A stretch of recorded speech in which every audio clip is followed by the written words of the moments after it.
就在2026年4月3日凌晨，波斯湾上空翻滚着厚重的积云，有着一种黑云压城城欲摧的感觉。在一架代号为游侠1-1的 F-15E 打击鹰战斗机座舱内，幽蓝色的仪表灯光映照着后座武器系统官的氧气面罩。作为一名服役超过25年、飞行时速超过4000小时的顶尖机组人员，这位上校习惯了这种在高空的静谧中掠过敌国领土的感觉。打击鹰战机是1988年首度亮相的老兵，它凭借着11吨载弹量与双座协同的逻辑，至今仍是美军介入高烈度的冲突的尖刀。作为美军系列中的全能战力 F-15E 与其前辈 F-16C 不同，它被设计用于执行极其复杂的空对地、地对空的双重任务。在当前的伊朗上空，它不仅要负责拦截成群结队的无人机和巡航导弹，还随时准备投掷激光或用 GPS 导引的精确弹药，对地面目标实施外科手术般的打击。这款战机的灵魂在于其双人机组系统，前座是负责操控战机的飞行员，后座则是被称为 Visual 的武器系统官，也叫 WSO。 那么这种分工呢，在充满了地对空导弹的威胁和拥挤的空间中至关重要。飞行员需要将全部精力集中在高速的机动与生死的规避上，而 Visual 则像一名十分精确的棋手，负责操纵复杂的雷达系统，选择目标，确保弹药投弹设定正确。然而就在这一晚，死神潜伏在伊朗的扎格罗斯山脉的深处。4月3日凌晨，由于伊朗最新升级的防空系统采用了极其隐蔽的设伏，一枚地对空导弹在打击鹰来不及做出完整的机动前，就在其机尾爆炸。随着一阵令人绝望的震动，这一架价值1亿美元的战争机器瞬间解体，随着自动报警声 Eject， 两枚弹射座椅像两枚绝望的火箭，带着刺眼的尾焰刺破了夜空。美国战斗机一次在作战中被击落，还是在2003年伊拉克战争时期一架 A-10的雷电2。两名飞行员落地后的境遇天差地别。前座的飞行员运气极佳，他降落在相对平坦的坡地，很快便被搜救直升机救走。然而 WSO 的上校却因为高空强风的吹袭，他坠落在了海拔2100米、地形破碎的山脊区。当他的双脚重重地落在扎格罗斯山的红土地上时，他知道自己已经成为了一只被围猎的孤狼。他面临的是自越战以来美军机组人员最险恶的境遇。在他降落后的半小时内，伊朗革命卫队迅速封锁了周边的道路，当地的部落民众也在这个6万多美元的巨额的悬赏基地下，带着步枪和猎犬走入了大山。对于这些年收入微薄的牧民来讲，这个背着降落伞的美国士兵无疑就是一座小金矿。对于这名 WSO 的上校而言，真正的战争在双脚落地的那一刻才刚刚开始。起初他因为脑震荡短暂的失去了意识，无法发出求救信号。在恢复意识后，他迅速启动了受训多年的 SERE， 也就是生存、躲避、抵抗和逃脱的模式。他没有留在坠机的现场等待，而是忍着弹射造成的剧痛，利用夜色作为掩护，手持一支 M9 手枪向地势更高的山脊缓慢移动。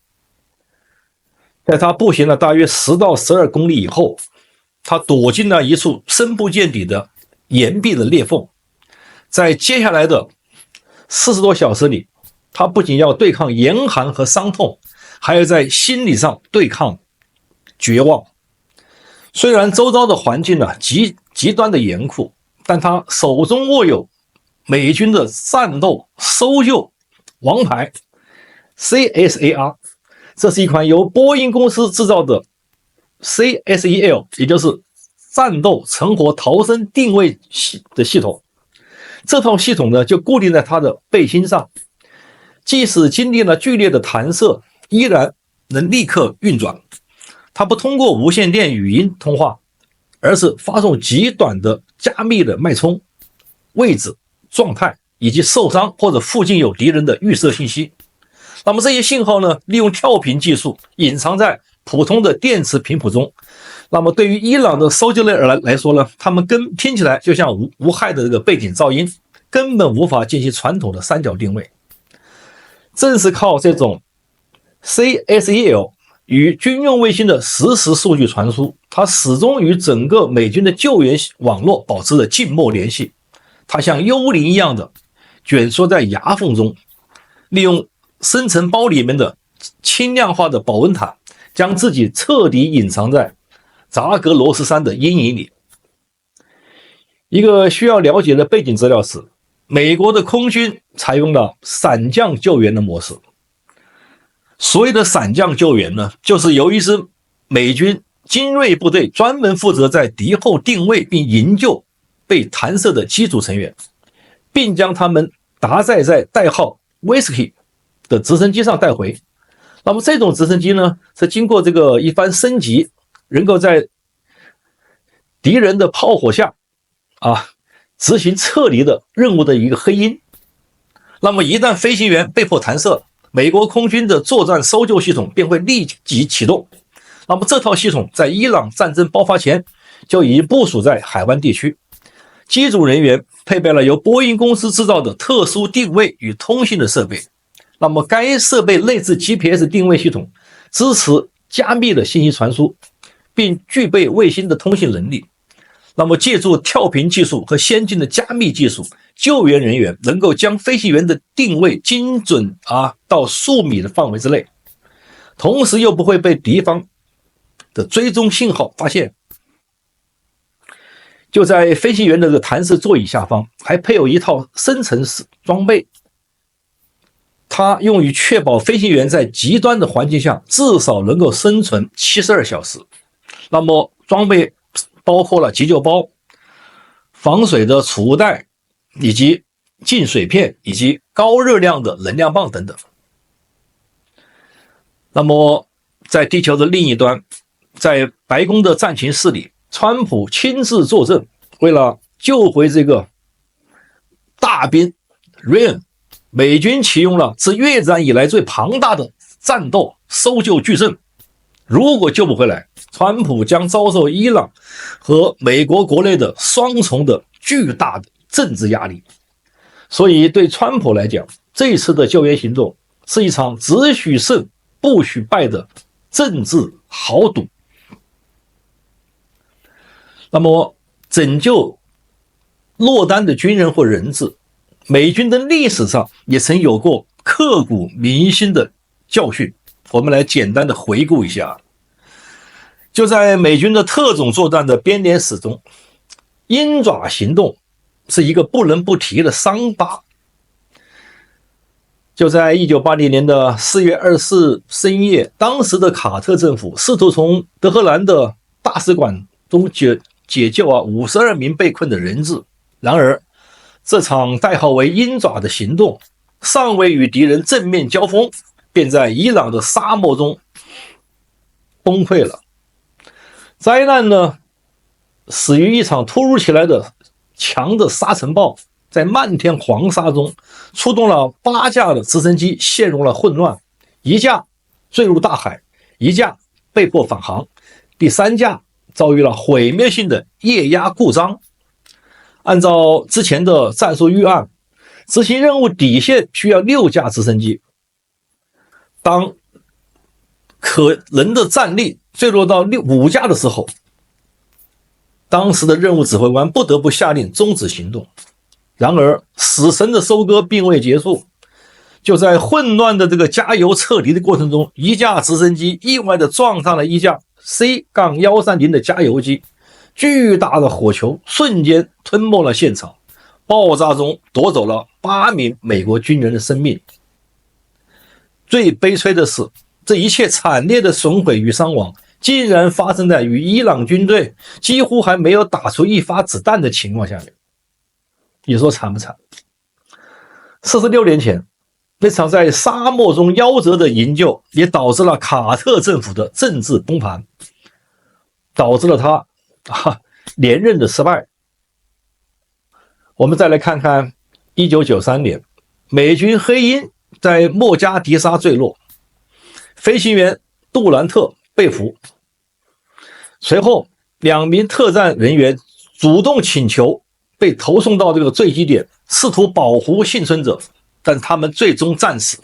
那么莫加迪沙的街头随后出现了美军遗体被拖行的画面，这些画面迅速地传回了美国，极大地冲击了舆论和克林顿政府的索马里政策，后来拍成电影黑鹰坠落。另外我们看看2009年，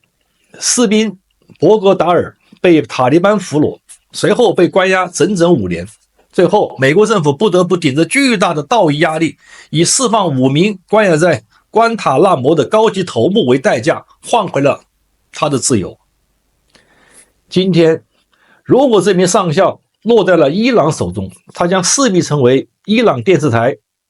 羞辱美国的一个活爆剧，政治价值极大。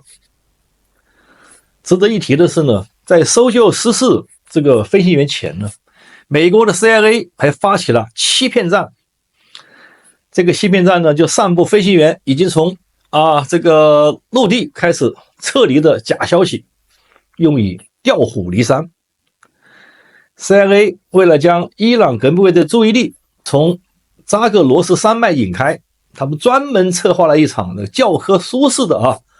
陆路撤离的欺骗战。首先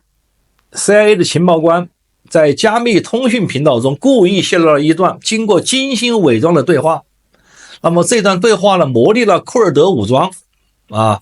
与美军特种作战司令部的联络。他暗示失事人员已经由当地向导接头，正搭乘一辆改装过的运粮卡车，沿着35号公路向伊拉克边境转移。那么假话要编得跟真话一样嘛，对吧？与此同时呢，美军的电子战飞机呢，在远离坠机点200公里的西北方向，它模拟出与这个 CSEL 的类似的跳频脉冲。那么这种数字诱饵呢，能让伊朗的无线电监测站产生一个误判，认为那个价值连城的美国上校正在高速的向西移动，并且在德黑兰的内部 CIA 激活了2名长期处于静默状态的2线线人。那么这些线人呢，故意向伊朗的情报机构提供了一些零碎的情报，有人在伊拉克境内边境接应点看到了美军的特种部队的集结，要从侧面来给印证。那么这场欺骗战精准地抓住了伊朗指挥官的心理。什么心理？他们太渴望抓住一个活着的美国上校来祭旗，来做宣传，来做一种反击的手段。那么在这种极端的心理的驱使下，德黑兰的下达了错误的指令，部署在这个扎格罗斯山区的2个精锐特勤营被紧急调离，配合装甲车队去封锁通往伊拉克的各个关口。那么这种调虎离山呢，为美军的这个 HS-60W 营救直升机创造了一个极其宝贵的防御的真空期。当伊朗的最精锐的搜救力量在200公里外的边境线搜索了一辆虚构的运粮卡车时，真正的营救编队正利用超低空突防，突入了防空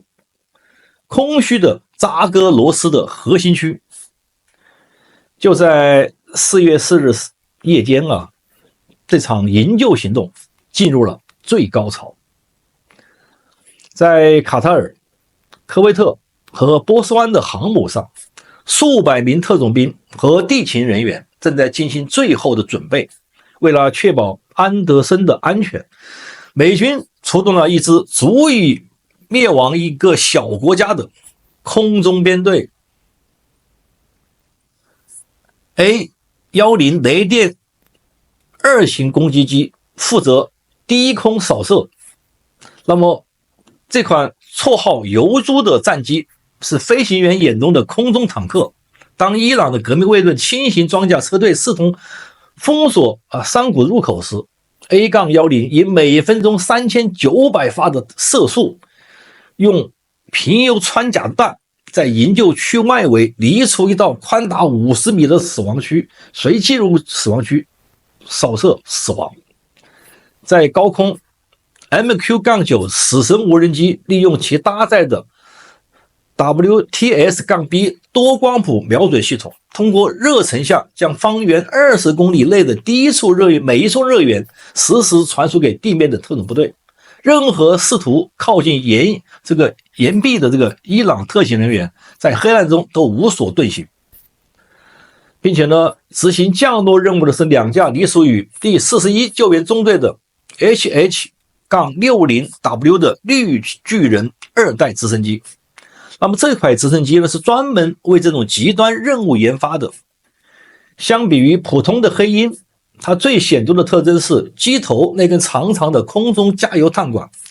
和内部巨大的自封式油管，让它拥有了超过1100公里的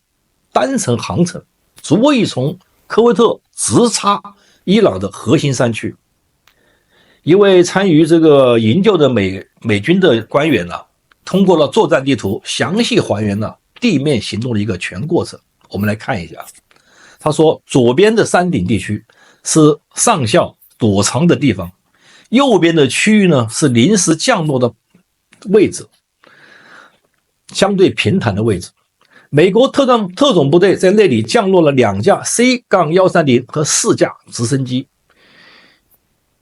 一个直升机飞到了山顶地区，救出了上校，并把他带回了这个着陆的地区。然而2架 C-130 的起落架卡在了泥土里，因此几个小时后，他们不得不紧急起飞了另外的3架 AFSOC-8 让获救的上校和参与行动的100多名人员先飞了出去。那么负责此次行动的核心力量是海豹6队。海豹6队是美国海军特种作战司令部下面精锐的反恐直接的行动部队。它成立于1980年，它由最顶尖的海豹突击队中成员选拔组成，专精于这个高风险的人质救援、斩首行动、情报收集和敌后的渗透。它的队员选拔极其严格，通过率往往低于 10%。它的训练包括了这极端环境生成、近距离战斗、跳伞和水下作战等等。那么海豹6队直接向总统和国防部长报告，它常与美国中情局、空军特种作战部队和夜行者航空团协同作战。那么海豹6队最著名的战绩包括2011年，它的直升机突袭巴基斯坦阿伯塔巴德，击毙了基地组织头目本拉登。那么有趣的是，这支部队成立正是46年前的鹰爪行动失败而促成的。当海豹6队的医疗兵跳入这个岩缝找到上校时，真正的危机才刚刚降临。由于这个扎格罗斯山区的这个沙尘中含有极高比例的这个硅酸盐，2架负责转运的和后勤支持这个 C-130 阶的超级大力神运输机在强行降落后遇到了致命的麻烦。这个松软的沙地导致起落架深陷拔不出来。那么此时呢，雷达显示伊朗军队距离那个当地越来越近了。那么在这种极端的情况下面，现场指挥官当机立断，果断地做出了美军史上最昂贵的断腕决策：我们必须摧毁他们。2声低沉的闷响过后，近2亿美元的顶尖的这个航空工业精华，顿时化为了2团白炽的火球。在刺眼的火光中，海豹队员护送着上校登上了后来增援的3架的备用飞机，2架 C-130 就这样炸掉了。那么上校救出后呢，川普立刻在媒体宣布 We got him， 我找到他了，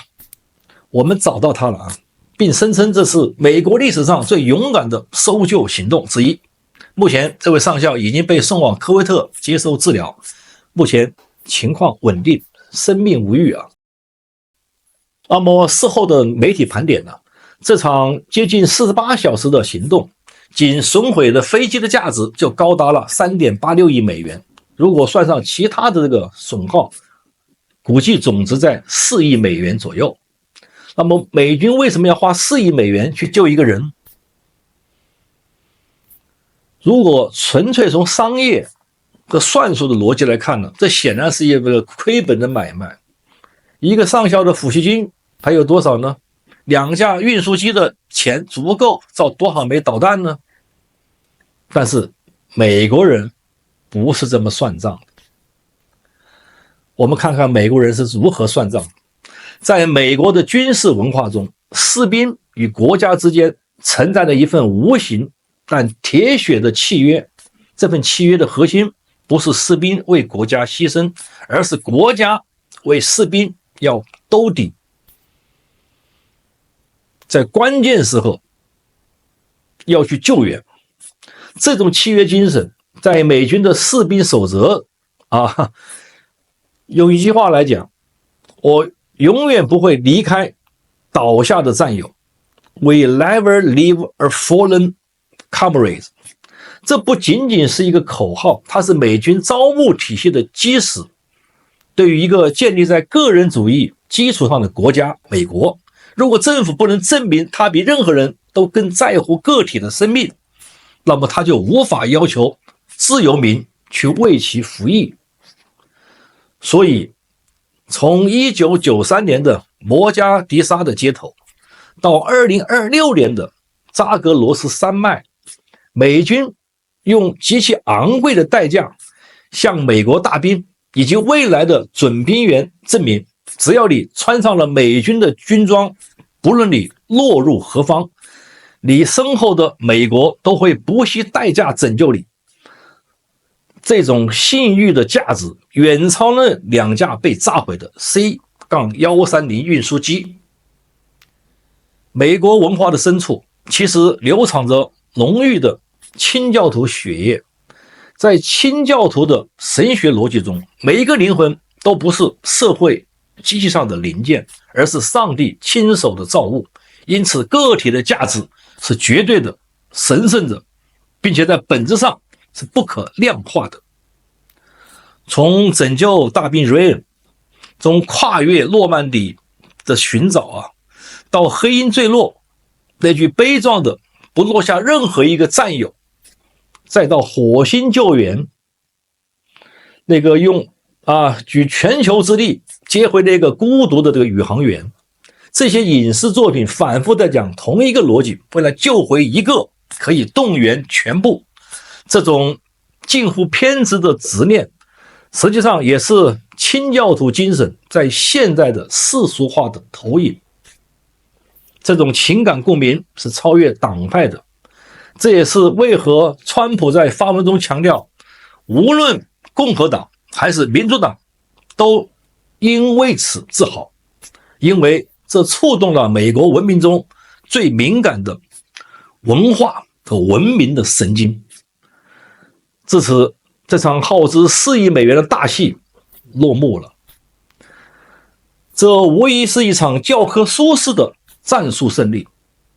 在没有大规模的派遣地面部队、未伤一兵一卒的情况下，美军凭借着压倒性的技术代差和情报欺骗，强行将一名陷入重围的上校从伊朗的腹地夺回。更重要的是，也许这不是救援的本身，而是他再次让所有人都深思一个问题：一个国家愿意为一个普通个体究竟愿意付出多大的代价？美国人打伊朗这件事情，很多人都会有不同的看法，但唯独在营救自己人这件事上，你没法喷，你无法去喷川普，无法去喷美国，因为抛开所谓的政治正确，我们每一个人在本质上都是脆弱的、微小的个体。如果有朝一日我们自己不幸身陷绝境，是希望国家不惜一切代价来救呢，还是不要在我们身上浪费更多的钱？只要你扪心自问，答案显而易见。而有的国家，如当年的法西斯，打着集体主义的旗号，提倡为了国家或者集体的利益，可以随意的牺牲个体，其实那才是真正的野蛮，因为不尊重个体的生命，也就是不尊重所有人的生命。无论东方西方的文化底色如何，文明进化的终极方向永远是走向对每一个具体生命的尊重和爱护。唯有如此，一个国家才有真正的文明。正如一位美国的退役军官说道，打造一个世界一流的军队可能需要10年20年，可能需要10亿100亿，但打造一个有着不落下一个战士的契约精神，美国用了250年。让你能够听到我的心，什么时候也能把我想起。